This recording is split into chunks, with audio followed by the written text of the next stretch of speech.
Start करते हैं height and distance के क्वेश्चन को। और ये सभी क्वेश्चन लगभग कॉम्पिटिटिव लेवल के होंगे, इसलिए वीडियो को स्किप मत कीजिएगा। और ये सभी क्वेश्चन का स्टेप बाय स्टेप लेवल बढ़ेगा। हाइट एंड डिस्टेंस में मेन फिगर ही है।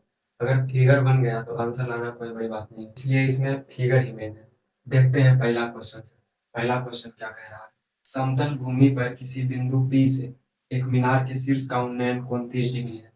उन्नयन कोण क्या होता है, कहाँ बनता है, और यहाँ तक क्वेश्चन पढ़ने में क्या फिगर बनेगा, ये सभी देखते हैं। समतल भूमि पर किसी बिंदु P से एक मीनार के शीर्ष का उन्नयन कोण 30 डिग्री है। यहाँ पे एक मीनार है, एक मीनार है, मान लेते हैं मीनार ए बी। एक बिंदु P से मान लेते हैं ये बिंदु P है, इसके शीर्ष का उन्नयन कोण, यहाँ पे ध्यान दीजिएगा, बिंदु P ये है, बिंदु P ये है, इसका शीर्ष कौन है? मीनार का शीर्ष तो ये है। इसके शीर्ष का उन्नयन कोण 30 डिग्री दिया हुआ है क्वेश्चन में। और उन्नयन कोण हमेशा आधार से बनता है, यानी कोई व्यक्ति बिंदु P से मीनार के शीर्ष को देखता है तो उसके दृष्टि क्षेत्र से 30 डिग्री का कोण बनता है। और यहाँ पे उन्नयन कोण दिया है, उन्नयन कोण हमेशा आधार के साथ ही बनता है, यानी ये कोण 30 डिग्री दिया हुआ है और आधार तो ये है। उन्नयन कोण हमेशा आधार के साथ बनता है, तो ये कोण का मान 30 डिग्री दिया हुआ है।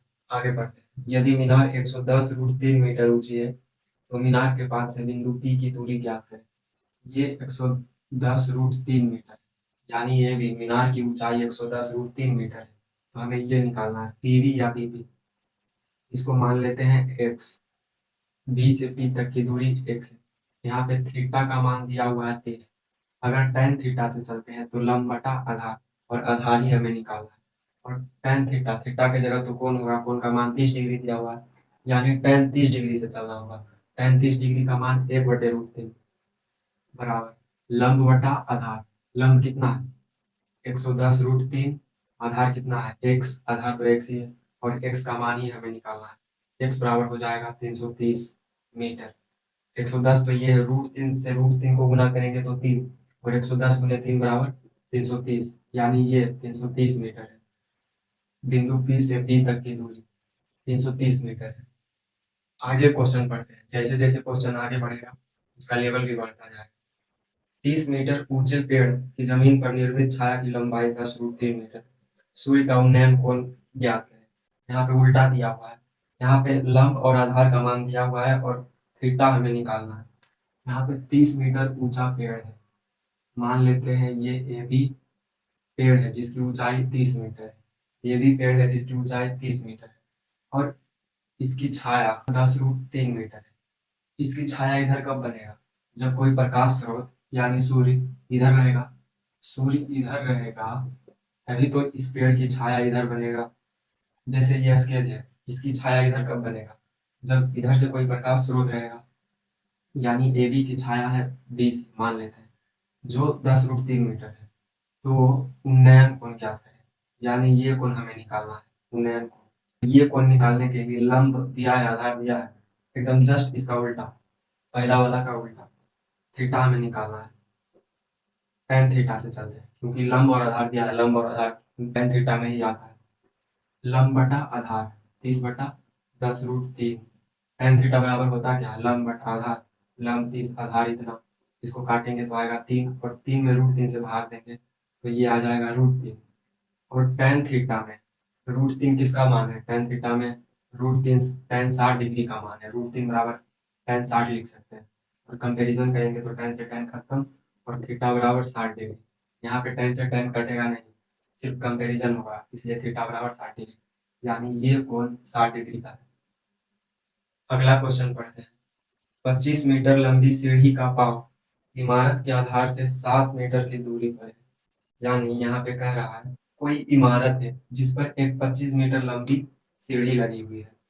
मान लेते हैं ये इमारत है, इमारत का नाम दे देते हैं ए बी।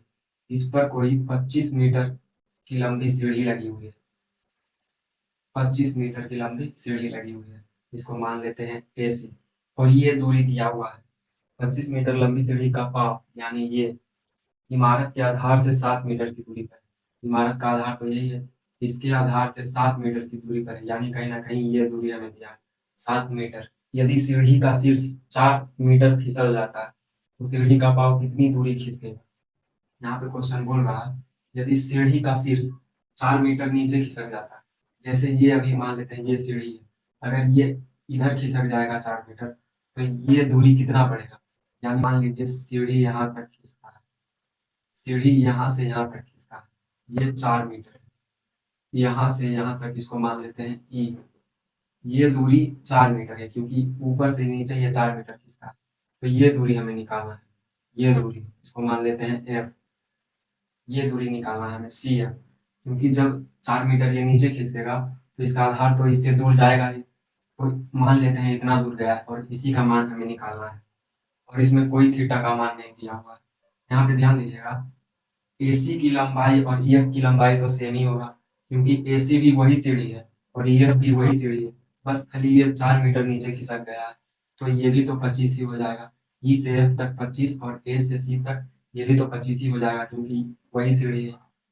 अब यहाँ पे दो समकोण त्रिभुज बन रहा है, एक ए बी सी, हम ये ए बी सी त्रिभुज में चलते हैं, ए बी सी त्रिभुज, एसी कर्ण दिया है और आधार दिया है तो लंब हम निकाल सकते हैं, यानी एसी स्क्वायर बराबर यानी 25 स्क्वायर बराबर होगा 7 के स्क्वायर प्लस ये ए बी के स्क्वायर होगा, ये समकोण त्रिभुज में पाइथागोरस पढ़ने से, ये 25 के स्क्वायर 625 और 7 के स्क्वायर 49, ये इधर आएगा तो 625 माइनस 49 बराबर ए बी स्क्वायर, ये इधर आया।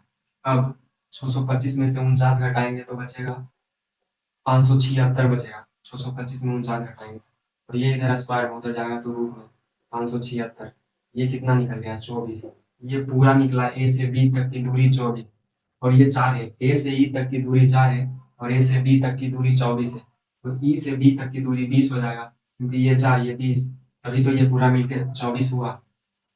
अब इस त्रिभुज में चलते हैं ई बी एफ में, ई बी एफ में ई बी लंब और बी एफ आधार और ई एफ कर्ण, इस त्रिभुज में चलते हैं ई बी एफ में कर्ण 25, हमें ये निकालना है सी एफ, सी एफ को हम B C plus C F लिख सकते हैं।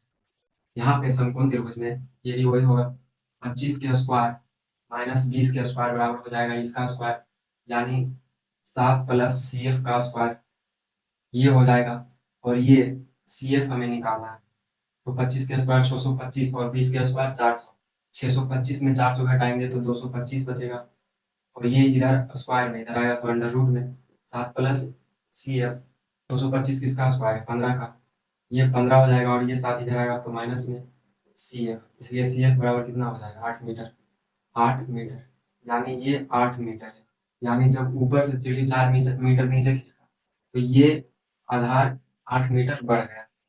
अगला क्वेश्चन पढ़ते हैं, यदि 1.8 मीटर लंबा व्यक्ति एक मीनार से 30√3 मीटर दूरी पर है, यानी कोई 1.8 मीटर लंबा आदमी है जो एक मीनार से 30√3 मीटर की दूरी पर है, जनरली है मीनार आदमी से बड़ा होगा। 1.8 मीटर लंबा आदमी मीनार से 30√3 मीटर की दूरी पर है, मान लेते हैं ये बड़ा सा मीनार है और जहाँ व्यक्ति है जहाँ मीनार है ये दोनों के बीच की दूरी दिया हुआ है 30√3 मीटर।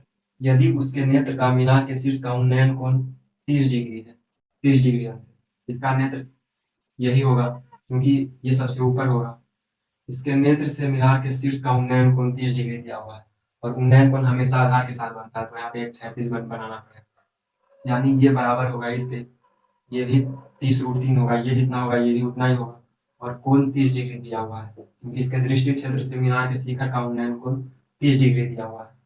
तो मीनार की ऊंचाई ज्ञात करें, हमें ये निकालना है, नाम दे देते हैं A B C D E, हमें ए बी निकालना है मीनार की ऊंचाई ए बी, ये बराबर ये और ये 1.8 तो ये भी 1.8 क्योंकि ये रेक्टेंगल है।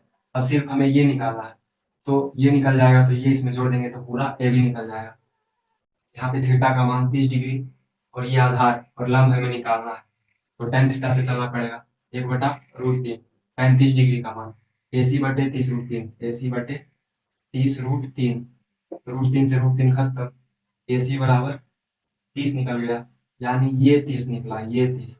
हमें मीनार की ऊंचाई निकालना है, मीनार की ऊंचाई तो ये भी है यानी ए सी प्लस बी सी, ए सी का मान 30 और बी सी का मान 1.8 यानी 31.8 मीटर, यानी मीनार की ऊंचाई 31.8 मीटर है।